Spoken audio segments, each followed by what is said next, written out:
조간 브리핑.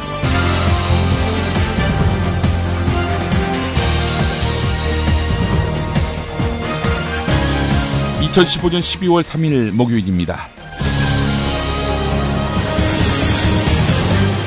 오늘은 김종엽 한신대 사회학과 교수의 대통령이 내 심성을 망가뜨리고 있다라는 칼럼을 소개하면서 시작하겠습니다. 정권을 바꿔야 한다는 마음은 더더욱 강해졌다. 하지만 증오의 감정이 불붙고 나니까 정권을 바꿔서 이뤄야 할 목표는 전혀 다른 방향으로 향했다. 국가정보원의 국내 정치 개입을 막아야 한다는 소망은 뒤로 물러나고 대신 국정원 내부를 숙청하고 확실하게 복종을 얻어낸 다음 보수 세력을 향해서 견을 창끝으로 써야 한다는 갈망이 피어났다. 그리고 같은 갈망에 불 지펴진 생각들이 연이어 떠올랐다. 왜 애써 권력을 잡고서는 검찰의 기소권 남용을 막고 정치적 중립을 이루어야 하는가? 우선 남용된 기소권이 어떤 것인지 보수 세력이 절절하게 체험할 기회부터 주어야 하는 것 아닌가? 왜 한국사 교과서 국정화 정책을 폐기해야 하는가? 친일과 독재의 역사를 빠짐없이 그리고 상세하게 밑줄 쭉쭉 그어서 가르치는 국정교과서를 만들어야 하지 않겠는가? 이런 시도에 저항하는 보수단체의 집회나 새누리당의 장외투쟁에 대해서는 경찰 차벽을 칭칭 둘러쳐야 하지 않겠는가? 그리고 지난 민중 총궐기 때와 똑같은 농도로 최루액을 넣은 물대포를 똑같은 세기로 쏴줘야 하지 않겠는가? 그래야 집회를 막기 위해 물대포를 쏘고 집회에 참여한 시민을 IS 테러범 취급하던 것이 얼마나 잘못됐고 적어도 국정원, 검찰, 경찰 그리고 법원만은 엄정하게 중립적으로 운영해야 한다는 것을 뼈저리게 느끼게 될 것이다. 하지만 상대의 몽둥이를 빼앗아 휘두르고 싶은 마음이 그들을 교화시키려는 의도로만 충전된 것은 아니다. 거기에는 복수의 감정이 흐르고 있으며 복수의 달콤한 즙은 생각만으로도 우리의 혀를 촉촉이 적신다. 밀려들던 달콤함은 이내 두려움으로 변했다. 참 나쁜 대통령의 가장 나쁜 힘은 바로 이렇게 내 심성을 뿌리부터 더럽히는 것이라는 생각에. 네, 요즘 그 인내의 한계를 체험하는 분들이 적지 않습니다. 김종엽 교수도 그런 것 같습니다. 반드시 알아야 할 뉴스 살펴보겠습니다.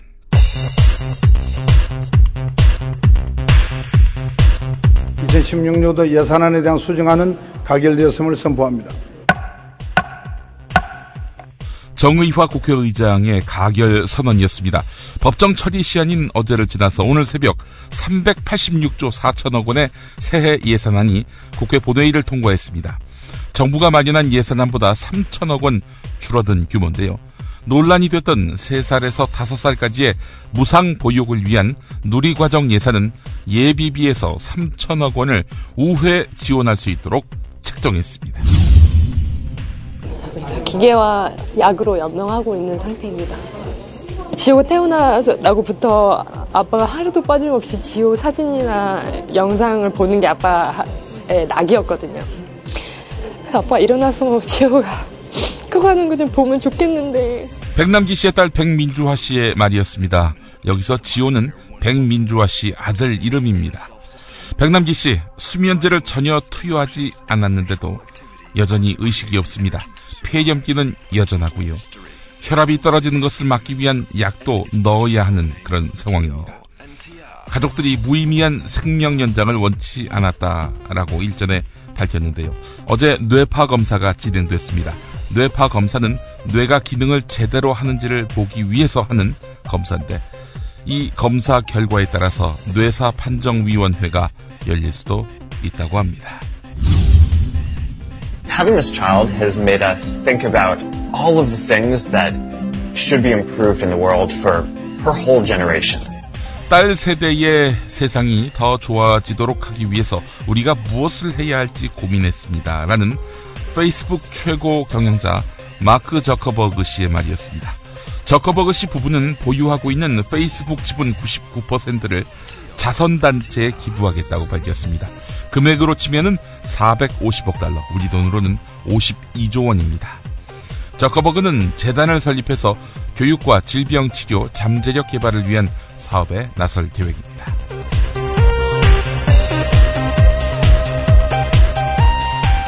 김용민의 조간브리핑은 이담채 김치, 전창걸의 새싹당 콩차, 코골이 119, 재미월드, 좋은 사람과 플라워, 구이동 대양참치, 연지연 곰탕과 함께합니다. 직접 담가 먹는 김치가 사 먹는 김치와 다른 이유 잘 아시죠? 내 눈으로, 내 손으로 골라야죠. 우리 걸로요. 한 포기 한 포기 직접 손으로 소금을 뿌려 절이는, 가장 깨끗한 손으로 정성과 진심을 담아 이 김치 쥐앗으로 못 써요. 나쁜 병균 틈타지 말아야 하니까. 건강을 위해 소금은 적당히, 그러나 맛깔나게. 내 가족이 먹을 김치니까. 가족이 먹는 김치를 하나 더 만든다는 심정으로 만든 김치, 이담채 김치. 입맛 까다로운 김어준 딴지일보 총수의 한마디. 제가 이 김치의 맛을 보증합니다. 정말 맛있어요, 이 김치는. 포털 사이트 검색창에 이담채를 입력하세요. 전화주문은 1544-4586, 1544-4586. 추운 겨울이 찾아왔습니다. 잠시 제멋대로 돌아가는 생각들을 멈추고 차 한 잔을 마시며 마음을 돌아봅니다. 마음은 몸을 돌보라 합니다. 몸이 마음입니다. 속상하기 쉬운 연말연시, 국내 농가의 깨끗한 수경재배로 키워 맛의 풍미가 다른 새싹당 콩차를 당신에게 선물하세요. 회원가입 없이 전창걸닷컴에서 바로 구매할 수 있습니다. 전화문의는 070-8635-1288, 070-8635-1288입니다. 국회 본회의를 통과한 2016년 예산부터 분석해 보겠습니다. 정부의 예산안과 통과된 예산 많이 다릅니다. 우선 SOC, 사회간접자본 예산 같은 경우 4천억이 증액됐습니다. 철도, 도로, 지하철 같은 지역 예산입니다. 총선용 선심 예산이라는 비난을 피할 길이 없겠죠. 단일 사업 가운데 가장 크게 증액된 사업은 누리과정, 즉 만 3살에서 5살까지 무상보육인데요. 3천억이 증액됐습니다. 애초 정부안에는 없었지만은 여야는 지난해처럼 목적 예비비로 누리과정을 5회 지원하는 방법을 택했습니다. 누리과정 예산은 끝까지 진통을 거듭했지요. 야당은 박근혜 대통령 대선 공약이었기 때문에 당연히 중앙정부가 지출해야 한다라고 주장했습니다. 5천억 이상 국고에서 지원해야 한다 이렇게 주장했는데요. 여당은 최대 3천억을 국고에서 목적 예비비 형태로 5회 지원하는 방안을 제시하면서 온도차가 컸습니다. 이건 여당이 잘못한 거죠. 자기들이 공약해놓고 그 뒷감당을 다 지방교육청에게 떠넘기다시피 했으니 말입니다. 한편 박근혜의 예산으로 불리는 새마을운동 지원 예산은 기록물 제작 예산 가운데 3천만 원만 깎아서 사실상 원안대로 합의했습니다. 다만 나라사랑 정신계승 발전 예산은 100억 중에서 20억이 삭감됐습니다. 세월호 특별조사위원회 예산과 교과서 국정화, 국사편찬위원회 관련 예산은 원안대로 통과됐습니다. 기관들의 특수활동비는 청와대만 소폭 삭감했을 뿐 대부분 정부 원안대로 합의했습니다. 국가정보원 정보활동 예산도 3억 원만 삭감돼서 사실상 원안 통과됐습니다. 한겨레 기사 보겠습니다. 올해 2016년도 예산안 심사 과정에서 여야 실세들의 활약이 두드러졌는데요. 여당에서는 친박근혜계의 핵심인 이정현 최고위원이 순천시 가축분뇨 공공처리시설 7억 6천만 원, 순천경찰서 해룡파출소 신축 6억 9천만 원, 순천 아랫장 환경개선사업 5억 원 등의 예산이 새로 편성됐습니다. 이걸 폭탄이라고 말할 수는 없겠죠. 예산 폭탄 호남에 가져오겠다. 이정현 의원이 이렇게 강조했었는데 말입니다. 곳간 열쇠를 쥐고 있는 기획재정부가 신사업을 승인해주는 것은 드문 일이어서 어쨌든 전례 없는 일인 것만은 분명해 보입니다. 박근혜 정부의 실세 중에 실세로 꼽히는 최경환 경제부총리 겸 기획재정부 장관도 지역구 살림 알뜰하게 챙겼습니다. 정부 안에 없었던 경산지식산업지구 용수공급시설 사업에 20억 원, 청도 가축분뇨 공공처리시설 사업에 3억 원이 새로 편성됐습니다.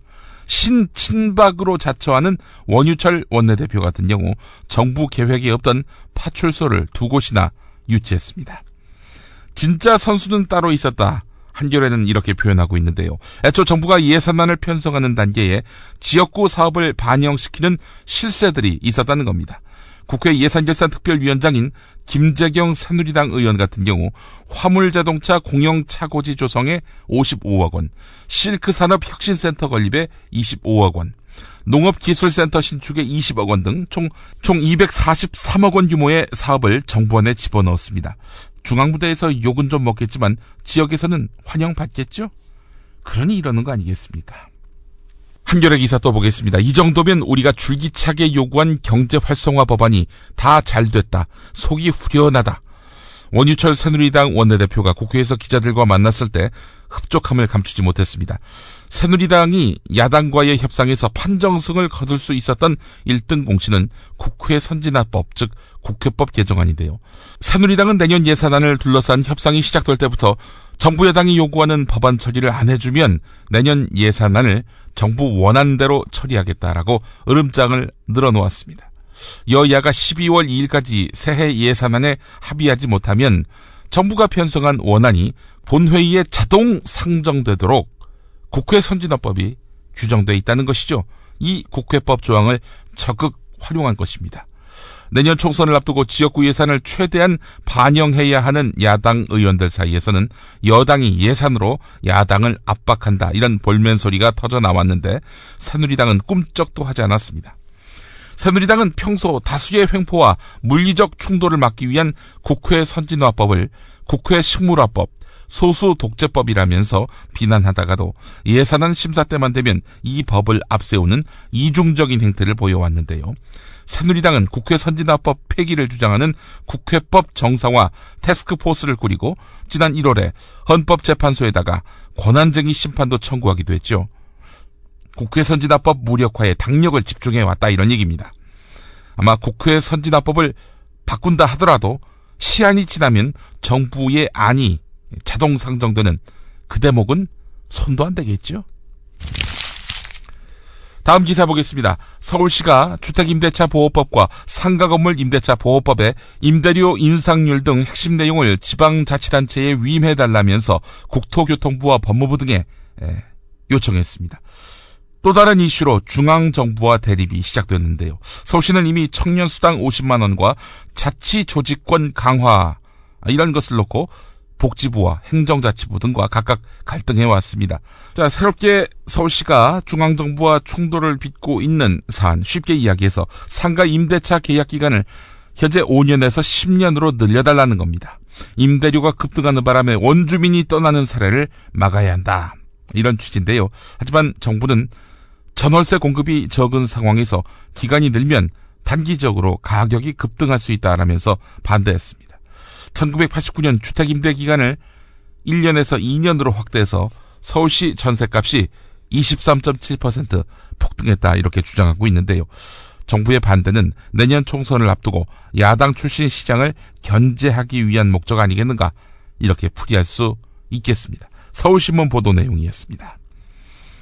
경향신문 보겠습니다. 서울시가 추진하고 있는 청년수당 정책을 포퓰리즘이라고 비판해온 정부와 여당. 공격을 갈수록 강화하고 있죠. 정부는 그제 국무회의에서 지방정부가 중앙정부와 협의를 거치지 않고 사회보장제도를 추진할 경우 교부세를 삭감하는 내용의 지방교부세법 시행령을 일방적으로 의결했습니다. 서울시와 성남시가 청년 실업 문제의 심각성을 해결하기 위해서 실험적으로 추진하고 있는 청년수당과 청년배당제도에 대해 제동을 걸겠다는 정부의 의도를 노골화한 것으로 풀이되는데요. 국무회의에 참석한 박원순 서울시장이 지방자치단체의 자율성을 과도하게 침해해서 위헌의 소지가 있다, 이렇게 반대했지만은 소용이 없었습니다.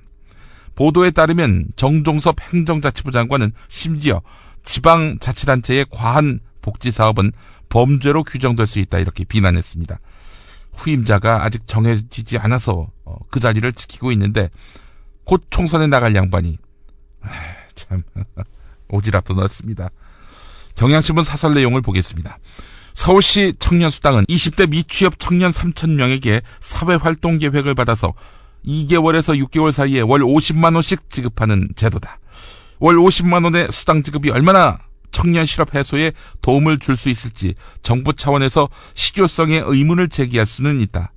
연간 예산이 90억에 불과하고 아직 시작도 안 한 서울시 청년 수당 정책을 그런데 범죄로 몰아붙이고 교부금 삭감 카드까지 들이미는 것은 정상적인 궤도에서 한참 벗어난 것이다. 이렇게 경향신문은 질타합니다. 그러면서 정종섭 장관은 지난 8월 새누리당 의원 연찬회에서 총선 필승이라는 건배사로 물의를 빚은 바가 있다. 내년 4월 총선 출마 의사가 있는 정종섭 장관이 박원순 시장과 설전을 주고받으면서 청년 수당을 불법 시한 것은 주무장관보다는 정치인으로서 야당의 청년 정책을 무상복지 프레임에 가두려는 의도로 볼 소지가 다분하다. 사실 실효성 논란만 따진다면 매년 2조 원 넘게 청년 일자리 예산을 쓰고도 매년 최악의 청년 실업률을 기록하고 있는 정부의 무능부터 반성해야 할 것이다. 이렇게 질타했습니다. 한겨레 사설 일부도 소개하겠습니다.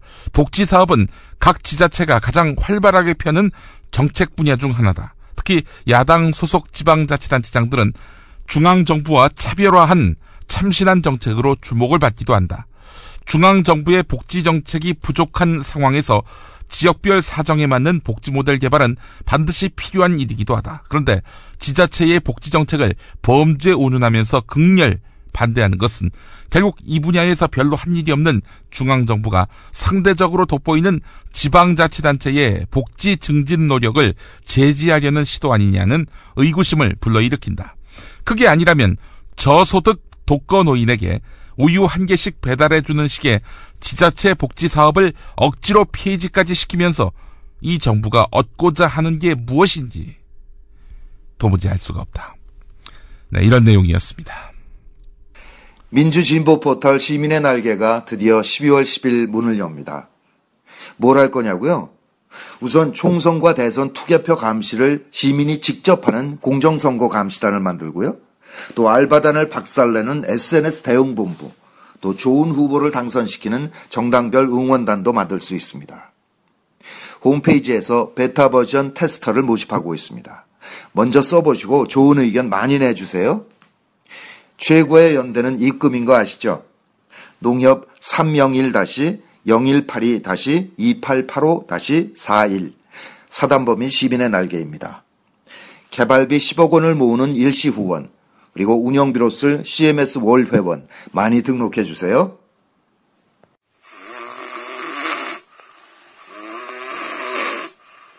큰일 났네요. 큰일 났어요. 다른 사람에게 폐 끼치는 건 둘째치고 본인의 수면 건강이 무엇보다 걱정됩니다.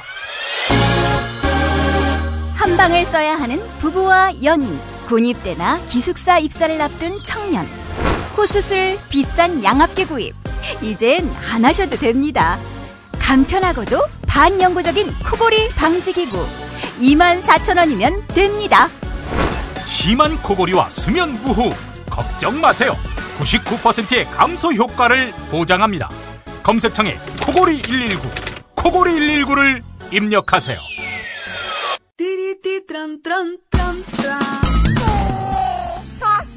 스마트폰, 물통, 무료지, 아이패드, 패스트푸드 음식. 승용차 안이 지저분해요. 이게 섞이지 않도록 몽땅 넣을 수 있는 멀티 포켓 어때요? 한 손으로 스마트폰 보면 팔이 아파요. 목에 거는 스마트폰 거치대 이거면 고민 끝. 우와, 아이디어 장렬. 어디서 살 수 있어요? 즐거운 아이디어, 재미있는 쇼핑몰 재미월드요. 스마트폰, 텔레비전, 냉장고 이런 건 안 팔아도 가려운 곳 긁어주듯 빛나고 즐거운 아이디어 상품이 365일 파격 세일 중이랍니다. 거기가 어디라고요? 재미월드입니다. 구글, 네이버 다음에서 재미월드를 입력하세요. 12월 5일 정부와 보수 세력은 염려가 많습니다. 조선일보 사설에서 그게 읽힙니다. 이런 내용입니다. 민주노총 부산본부가 어제 부산 도심에서 주최한 총파업 결의대회에서 수많은 참가자들이 가면을 착용했다. 집회 시위에서 복면을 쓰고 마음껏 폭력을 휘두르는 시위꾼들을 막으려는 복면금지 법안을 조롱하려는 것이다. 비슷한 일이 곳곳에서 벌어지고 있다. 정의당 심상정 대표는 국회에서 열린 복면금지법 토론회에 만화 캐릭터 뽀로로 가면을 쓰고 등장해서 제가 IS처럼 보이십니까? 라고 물었다.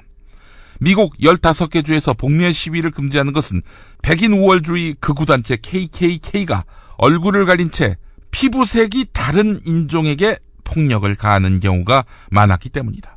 복면 금지 법안을 조롱하는 사람들은 복면 시위대의 폭력적 공격을 직접 받고 나서도 집회 시위의 자유를 앞세워서 대충 넘어가자고 할 것인지 묻고 싶다. 이렇게 사설이 끝납니다. IS에 이어서 이번엔 KKK와 비교당하는 시위 참가 시민들, 참 험악한 시대를 살고 계시네요. 어떻게 모든 시위대를 테러 우범자로 볼 수가 있습니까? 민주화에 전혀 기여한 바가 없는 조선일보 입장에서는 하여간 이런 시위들이 덮어놓고 싫은 겁니다.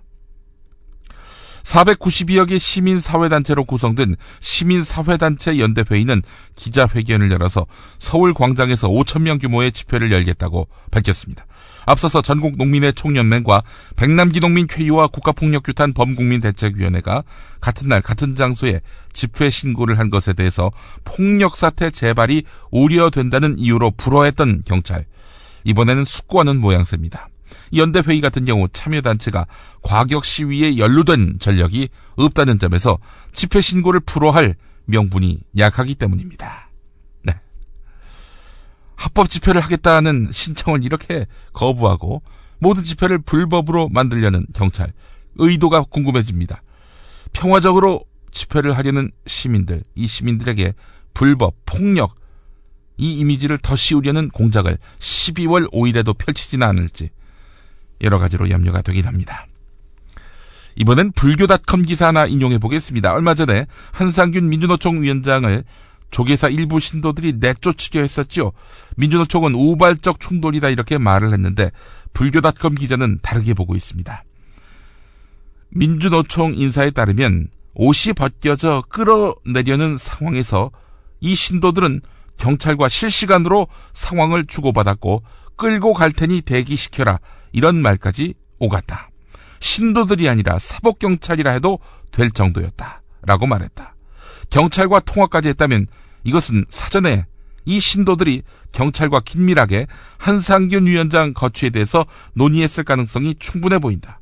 한상균 위원장과 민주노총은 이런 상황에 대해서 일단 함구하고 있다. 입 다물고 있다. 허락도 없이 조계사에 불쑥 찾아온 한상균 위원장을 내치지 않은 것만으로도 감사했던 탓일까?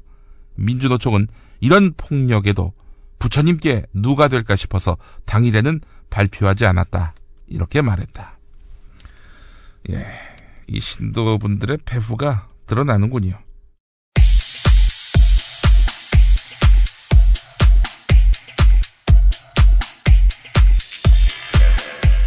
새정치민주연합 노영민 의원의 시집 강매 사건과 관련한 KBS, MBC, SBS의 보도.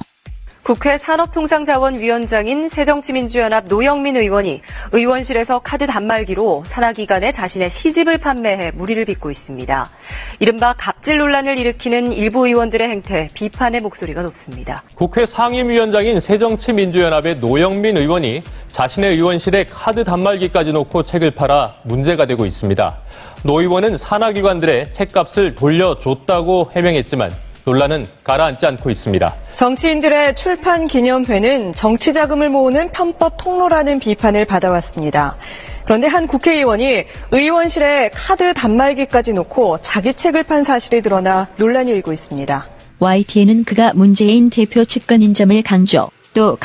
야당 내 친노그룹 핵심으로 꼽혀온 노영민 의원이 의원실 안에서 신용카드 단말기를 이용해 자신의 시집을 팔아 논란이 커지고 있습니다. 최근에 잇따르는 국회의원 갑질 파문의 당사자들이 모두 주류 측 인사들이어서 문재인 대표도 매우 난감해하는 모습입니다. 그런데 김태원 의원 덕에 보상금 챙기게 된 사람들이 김태원 의원에게 후원금을 낸 사실은 어떻게 봐야 할까? 국회 국토교통위원회 여당 간사인 새누리당 김태원 의원이 국책사업으로 수용 예정인 땅 주인들로부터 수천만 원의 후원금을 받은 것도 두 분이 그 고속도로에 땅을 소유하고 있는지 그 부분은 전혀 알지를 못했던 사항이에요. 고향미래전략연구소 측은 당초 사업 재검토 뜻을 밝혔던 김 의원이 지난해 11월 국토교통부에 땅 보상비의 조속한 집행을 요청했다고 주장했습니다. 김 의원은 국회 국토위 소위에선 여야 의원들의 반대에도 빨리 해결을 해야 한다며 해당 예산 통과를 요구했습니다. 그런데 김 의원은 얼마 전 로스쿨을 졸업한 아들을 정부 법무공단에 특혜 취업시켰다는 의혹도 받았습니다. 물론 노영민 역시 아들 챙겨주기로 무리를 빚은 바 있었음. 노 의원은 과거 아들을 다른 의원실 보좌진으로 특혜 채용시켰다는 의혹이 나왔을 때도 사과도 없이 어물쩍 넘어갔습니다. 수입액만 보더라도 노영민은 300여만 원, 김태원은 5천만 원. 그런데 김태원을 보도한 언론은 종편뿐. KBS, MBC, SBS는 제목. 김태원 의원이 새정치민주연합 의원이라도 대접은 같을까?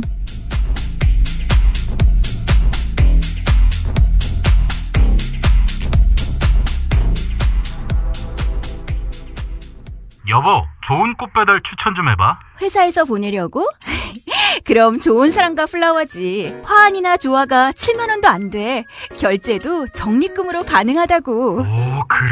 근데 화환이나 조화 말고 이벤트를 위한 건데. 그거 역시 좋은 사람과 플라워. 꽃하고 케이크하고 샴페인하고 다 해서 10만 원도 안 된다고.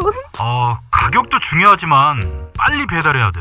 그거 역시 좋은 사람과 플라워지. 전국 어디든 3시간 내에 배송이 된다고. 근데 누구한테 보내려고? 누구긴 누구야. 좋은 사람. 바로 당신한테 보내는 플라워지. 사랑해, 여보. 어머나. 가격, 배송, 느낌까지 좋은 사랑과 플라워는 감동까지 실어 꽃을 배달합니다. 1566-0263 기억해두세요. 1566-0263 공화국 참치논평. 구이동 대양 참치를 맛보지 못한 국민 여러분은 진정한 참치 맛을 보기 위한 강도 높은 중대 조치를 취했을 계획을 표명하시고 곧장 구이동으로 달려오시기 바란다. 참치에 대한 체질적인 거부감과 적개심을 노골적으로 드러내는 분도 구이동 대양 참치에 오시면 추호도 용납할 수 없는 포악무도한 폭식 행위를 자행할 것이다.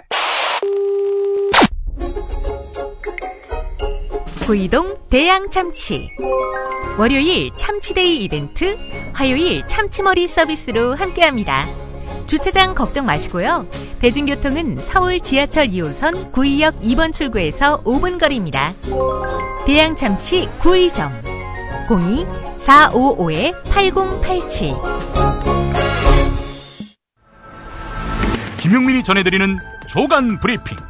이른 아침 조간신문 핵심 기사를 훑어보는 시간, 김용민의 조간 브리핑. 월요일부터 토요일까지 매일 오전 7시대에 업데이트됩니다. 뉴스뿐 아니라 그 안에 숨은 맥락도 짚어드립니다. 경향신문 기사로 가보겠습니다. 서울 관악구의 한 편의점에서 아르바이트를 하는 배모 씨 이야기입니다. 배모 씨는 20대입니다. 제가 편의점 직원인지 패스트푸드점 종업원인지 모르겠습니다. 편의점 안에 치킨, 튀김기계는 물론이고 아이스크림 제조기까지 있어서 매대가 빌 때마다 쉴 새 없이 음식을 만들어야 하기 때문이란 겁니다. 인근 중고등학교가 많은 터라서 학생들이 즐겨 찾는 치킨은 하루에도 70에서 80개 가까이 튀겨야 한다고 하는군요. 여름에는 소프트 아이스크림도 적잖게 팔리는데요. 햄버거도 팔기 때문에 주문이 들어오면 다진 고기를 데우고 양상추 등을 직접 씻어서 햄버거를 만들어야 한다는 겁니다. 2주에서 3주에 한 번씩 튀김기름 산도를 검사해서 갈아주는 일도 해야 한다고 하는데요. 이 배모 씨는 사람들이 많이 오는 저녁 시간대에는 손님 받는 것만으로도 버거운데 조리까지 하려면 정신이 없다라고 말했다고 합니다. 삼각김밥, 냉동만두 등 일부 즉석식품에 국한되어 있던 편의점 먹거리가 점차 다양해지는 추세인데요. 미니스톱이 치킨, 햄버거를 직접 만들어서 매대에 내놓았고요. CU 등도 오븐기를 도입해서 빵, 피자를 구워 파는 이른바 FF, 그러니까 이 상점 내의 조리식품 판매 대열에 동참하고 있다는 겁니다. 사실 가맹점주들 환영하지 않습니다. 이 점포 내에서 식품을 조리한다는 거, 이게 반가운 일이 아니라는 겁니다. 인기 없는 품목도 의무적으로 팔아야 하고, 물건이 팔리지 않거나 조리 도중에 파손으로 인한 손실도 점주가 감당하는 경우가 대부분이기 때문입니다. 경기도 분당에서 편의점을 운영하는 김모 씨는 아이스크림 기계만 들여왔는데 이거 뭐 폐기하는데 매달 60만 원씩 손해가 난다, 이렇게 말했다고 합니다. 한겨레 기사 보겠습니다. 파리바게뜨로 유명한 SPC그룹 허영인 회장의 아들이 그룹 외주업체에서 산업기능요원, 즉 병역특례로 군복무를 대신한 다음 이 외주업체가 SPC그룹으로부터 받는 일감이 급증한 것으로 드러났다는 겁니다. 산업기능요원 제도는 특권층의 군복무 회피 통로로 이용된다는 비판 때문에 병역지정업체 대표의 사촌 이내의 친척이 이 업체에 근무하는 것을 금지하도록 돼 있지만 기업 사이에 갑을 관계를 악용하는 사례를 차단할 장치는 없다는 겁니다. 갑 업체의 아들이 을 업체에 들어가서 복무를 부실하게 해도 서로 간에 이해관계가 있어서 쉬쉬할 여지가 크다는 얘기입니다. 예, 군복무를 시킨 게 아니라 모셨겠군요. 을 업체가 말입니다. 또 다른 한겨레 단독 기사입니다. 공정거래위원회가 백화점, 대형마트 등 대형 유통업체들의 불공정 행위에 대한 과징금을 대폭 깎아주는 내용의 고시 개정을 추진하고 있습니다. 한 예로 한 대형마트가 2015년 초에 중소업체로부터 상품 10억 원어치를 납품받은 다음 연말에 재고품 1억 원어치를 부당하게 떠넘긴 경우 현행 고시에 따르면 납품 대금인 10억 원이 과징금 부과 기준이 되지만 개정안은 부당 반품 금액인 1억 원만 부과 기준으로 삼아서 과징금이 대폭 줄어듭니다. 그러니까 10억 원어치를 납품받은 다음 1억 원어치를 부당하게 떠넘겨도 큰 문제가 되지 않는다, 이런 얘기입니다. 이렇게 되면은 중소 납품업체들에 대한 대형 유통업체들의 상습적인 갑질, 이걸 막을 수 없게 되는 겁니다. 이거는 대규모 유통업법의 취지에도 어긋날 뿐 아니라 경제민주화의 주무부처인 공정거래위원회가 경제민주화에 역행한다는 비판을 살 가능성이 높아 보입니다. 한겨레 또 다른 기사 보겠습니다. 이것도 단독인데요. 여러분, 이문정 검사라고 아십니까? 과거사 재심 사건에서 무죄 구형을 한 검사입니다. 의정부지검 검사. 검찰이 이 이문정 검사를 심층 적격심사 대상에 올린 것으로 확인됐다는 겁니다. 검찰 안팎에서는 검찰이 적격심사를 이용해서 내부의 비판을 억누르려 한다라는 비판이 나오고 있는데요. 심층 적격심사를 통과하지 못하면 법무부 장관이 대통령에게 이 검사 퇴직 명령을 제청할 수 있습니다. 2004년에 도입된 이 제도를 통해서 옷을 벗은 검사는 지금까지 딱 한 명 있었는데요. 이문정 검사는 2012년 12월 윤길중 진보당 간사의 유족이 청구한 재심 사건에서 검찰 상부의 지시를 어기고 무죄를 구형해서 정직 4개월의 중징계를 받았습니다. 이문정 검사는 또 같은 해 9월에 민청학년 사건에 연루돼서 옥고를 치른 박형규 목사 재심 사건에서도 검찰이 관행적으로 해오던 백지 구형을 하지 않고 무죄를 구형했었습니다. 이문정 검사는 여기자 성추행 사건에 연루된 이진한 서울고검 검사에게 검찰이 경고 처분만 내리니까 지난해 1월 검찰 내부 통신망에 글을 올려서 적절한 신체 접촉의 경계가 무엇인가? 당신은 신체 접촉, 그거는 부적절하지 않았다라고 하는데 도대체 적절한 신체 접촉의 경계는 무엇인가? 라고 비판하기도 했습니다. 서울중앙지검은 이진한 검사에게 최종적으로 무혐의 처분을 내렸었죠. 이 심층 적격심사는요, 항소기간을 놓쳐서 항소를 못하는 등 공판에서 중대한 실수를 저지르거나 수사 과정에서 폭언 등 인권을 심대하게 침해하는 등 정상적인 직무 수행이 어렵다고 판단되는 검사들이 대상이 되는데 말이죠. 지금 승승장구하는 검사들 상당수가 심층 적격심사를 받아야 될 사람들 아닙니까? 이 세상이 세상이 정상적이라면은 지금 승승장구하고 있는 이런 권력형, 출세형 검사들, 이 사람들이야말로 심층 적격 심사 대상일 겁니다. 이문정 검사, 그런 검사 아니죠. 2007년 공판 업무 유공을 인정받아서 검찰총장상을 받았고 2012년에는 법무부가 우수 여성 검사로 선정해서 서울중앙지검 공판부에 배치되는 등 검찰 스스로도 업무 능력을 높이 평가했던 실력 있는 검사입니다. 한겨레 기사 또 보겠습니다. 이것도 단독이네요. 최근 사실상의 학교 매각 작업이 진행되고 있는 영훈국제중학교와 인수기관으로 선정된 5교회 사이에 계약서에는 명시되지 않은 뒷돈 100억 원을 주고받기로 한 이면 계약이 있다는 주장이 나왔습니다. 학교법인 영훈학원의 경영의향자 공모에 응한 후보자들을 심사하기 위해서 지난 10월 29일에 열린 영훈학원 정상화 추진위원회에 참석한 한 관계자는 이 5교회 쪽 참가자가 경영계획에 대한 브리핑을 하면서 재단 설립자 쪽과 협상을 해야 하기 때문에 따로 돈이 필요하다라고 말했다. 위원들이 그게 얼마냐고 물으니까 100억 원이라고 말했다는 겁니다. 5교회는 영훈학원이 취약한 재정 상황을 타개하기 위해서 실시한 경영의향자 공모에서 1순위로 선정된 바 있습니다. 100억 원을 건네기로 했다는 재단 설립자는 김하주 전 이사장인데요. 김하주 전 이사장은 영훈학원을 처음 만든 고 김영훈 씨의 아들입니다. 이 김하주 씨는 2013년 입시부정과 교비 횡령 등으로 대법원에서 유죄가 확정돼서 현재 구속 수감 중인데요. 이 5교회에 예전에 이 사람이 부목사로 있었지요. 시발단 윤정훈 씨 말입니다. 세계일보 단독기사 하나 더 보겠습니다. 인사전횡과 비리 등의 혐의로 구속된 조남풍 재향군인 회장에 대해서 향군 안팎의 퇴진 요구가 거세지고 있습니다. 향군 관계자는 조남풍 회장 구속에 따른 후속 대책을 논의하기 위해서 오늘 아침 11시에 시도회장 임시총회를 개최할 예정이라고 밝혔는데요. 사상 처음으로 배임 수재 등의 혐의로 구속된 사태, 향군의 명예를 크게 손상시킨 행위라면서 조남풍 회장에게 조기 사퇴를 강력히 촉구할 것으로 보입니다. 6살 하늘이 밥을 잘 안 먹어요. 엄마, 나 이거 맛이 없어요. 그만 먹을래요. 엄마의 걱정은 점점 더해가는데요. 그런데 이때 택배입니다. 연지연 곰탕이 배달됐어요. 직접 도끼로 팬 장작불 위에 한우 사골과 도가니를 가마솥에 한가득 넣고 24시간 끓인 진구. 연지연 곰탕이 하늘이 입에 들어가는 순간 아, 맛있다. 엄마 한 그릇 더 주세요. 하늘이의 밥도둑 연지연 곰탕. 조미료 같은 첨가물이 전혀 들어가지 않아 엄마의 기쁨은 더하답니다.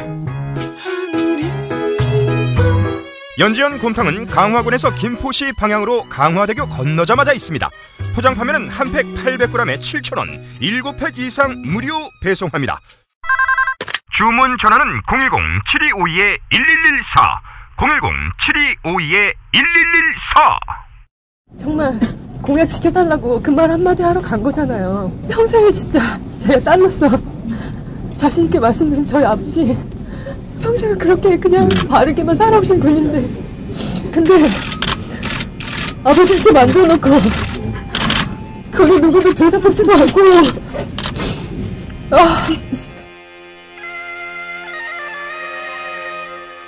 특히 복면 시위는 못하도록 해야 할 것입니다. 아이슬도 그렇게 지금 하고 있지 않습니까? 얼굴을 감추고서. 투쟁 시위만을 일삼는 민노총이 대한민국에 없었다면 대한민국은 벌써 3만 부를 넘어서서 선진국에 진입할 수 있었을 겁니다. 복면 등으로 얼굴을 가리고 익명성에 기댄 폭력 시위꾼들에 대해서는 원칙적으로 실형이 선고되도록 모든 역량을 투입하겠습니다. 협박에 지배당한다면 우리는 시민이 아닙니다. 공권력을 조롱하는 행위에 대해서는 반드시 응분의 대가를 치르도록 하겠습니다. 기본권을 포기한다면 우리는 노예일 뿐입니다. 가만히 있으라고 이게. 가만히 있어. 이것이 국가입니까? 이것이 국가입니까? 12월 5일 토요일 오후 서울 광화문 일대에서 모입시다. 가장 평화롭게, 그러나 가장 단호하게 우리의 목소리를 전합시다.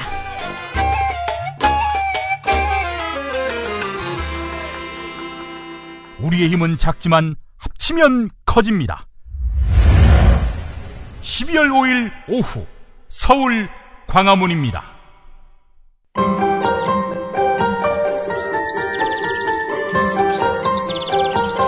오늘의 날씨. 대설주의보가 강원 남부에서 인천과 경기 남부, 충북 북부, 경북 북부 일부까지 확대됐습니다. 오전 중에는 눈이 전국적으로 내리겠는데요. 내일까지 제주도에는 최고 20cm의 큰 눈이 오겠고, 충청과 호남에는 5에서 10cm, 경기 남부와 강원 영서 남부, 경남 서부 내륙 3에서 8cm, 서울을 비롯한 그 밖의 지역에도 1에서 5cm의 많은 눈이 쌓이겠습니다. 내일은 서울 아침 기온이 영하 4도까지 떨어지면서 추위가 절정에 달할 것으로 전망됩니다. 제가 그래서 퇴근을 못했습니다. 흰 눈이 올까봐. 오늘 김용민의 조간 브리핑은 표창원 전 경찰대 교수의 경향신문 칼럼을 인용하면서 마무리하겠습니다. 표창원 전 교수는 일선 경찰관으로 있을 때 시위대 때문에 몸이 심하게 다친 바 있었던 사람입니다. 이틀 전 미국 시카고 시장이 기자회견을 열었다. 경찰국장의 사퇴 촉구가 그 내용이었다. 1년여 전 거리에서 백인 경찰관이 지시에 불응해서 도주하던 흑인 10대 청소년을 총격해서 사망케 한 사건이 발단이었다. 이 사건은 지난달 14일 집회 도중에 경찰의 물대포를 맞고 쓰러져 중태에 빠진 농민 백남기 씨 사건에 많은 시사점을 주고 있다. 물론 일반인의 총기가 허용되고 불법 총기류도 많아서 늘 생명의 위협을 느끼며 긴장된 상태에서 근무하는 미국 경찰관과 주취난동자와 고성의 민원인들이 내뱉는 욕설과 모욕에 시달리는 한국 경찰관의 긴장의 특성과 정도는 다르다. 두 나라 모두 법과 규정, 경찰 헌정에 시민의 권리를 존중하고 자유를 보호하기 위해 최선을 다한다. 이런 원칙을 천명하고 있는 것은 같다. 다만 미국의 대통령과 시장, 경찰 지휘관들은 어떤 차이에도 불구하고 국가와 경찰은 모든 시민의 자유와 권리를 보호하기 위해 최선을 다해야 한다는 목소리를 내는 반면에 한국은 대통령부터 무섭게 일그러진 표정과 공격적인 말투 그리고 과격한 표현을 동원해서 시위에 나선 시민을 테러리스트라 규정하고 적대시하고 있다. 총리와 장관, 경찰청장, 여당 의원들은 서로 질세라, 일선 경찰관들에게 전사가 되라, 시위대를 공격하라, 무력으로 진압하라 이렇게 요구하고 있다.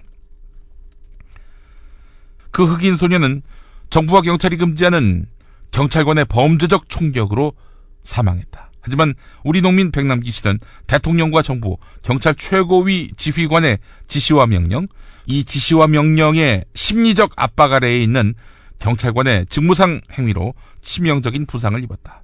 이 흑인 소년의 사망에 대한 1차적 책임은 경찰관 개인의 1급 살인 혐의로 귀결되고 경찰국장의 사임으로 2차적 지휘 책임이 추궁된다. 하지만 한국 시민 백남기 씨 부상의 원인이 불법 행위라면 그 1차적인 책임은 정부와 경찰 지휘부가 져야 한다. 만약 12월 5일로 예정된 집회와 시위에서도 유사한 문제가 발생한다면 시민을 테러리스트로 규정해서 공격하라고 명령을 내린 대통령과 그 명령의 부당성을 문제 삼지 않고 더 심한 발언을 쏟아낸 총리와 장관, 경찰청장 그리고 미국처럼 총을 쏘라고 난리친 새누리당 의원들이 책임져야 한다. 경찰관을 비롯한 공무원은 불법한 지시에 항거해야 하며 부당한 지시에 대해서는 절차를 밟아서 이의를 제기해야 한다. 우리 헌법 제1조는 대한민국은 민주공화국이며 주권은 국민에게 있고 모든 권력은 국민으로부터 나온다고 천명하고 있음을 결코 잊지 말아야 한다. 네, 확실히 12월 5일 엄청나게 많은 시민들이 함께할 것 같군요. 정부가 지레 긴장하고 시민들은 시민들대로 폭력은 자제하자 이러는 판이니 말입니다. 조간 마치겠습니다.